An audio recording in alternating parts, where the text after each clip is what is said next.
أعوذ بالله من الشيطان الرجيم.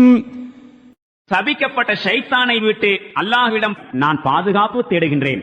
وَإِذَا تُتْلَى عَلَيْهِمْ آيَاتُنَا بَيِّنَاتٍ قَالَ الَّذِينَ كَفَرُوا لِلْحَقِّ لَمَّا جَاءَهُمْ هَذَا سِحْرٌ مُبِينٌ. நம்முடைய தெளிவான வசனங்கள் இம்மக்களிடம் ஓதி காட்டப்பட்டு சத்தியம் இவர்கள் முன் வந்துவிட்ட போது இந்நிராகரிப்பாளர்கள் சத்தியத்தை குறித்து இது பகிரங்கமான சூனியம் என்று கூறுகின்றார்கள்.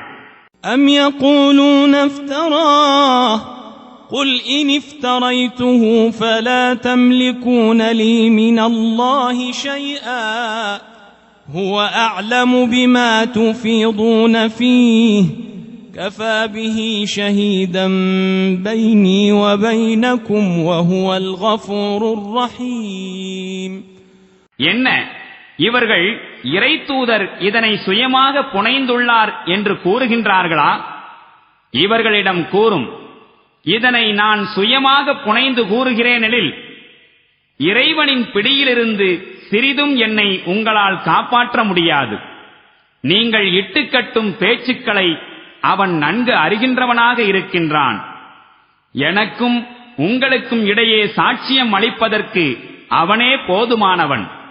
மேலும் அவன் பெரும் மன்னிப்பாளனாகவும் கிருபையுடையவனாகவும் இருக்கின்றான்.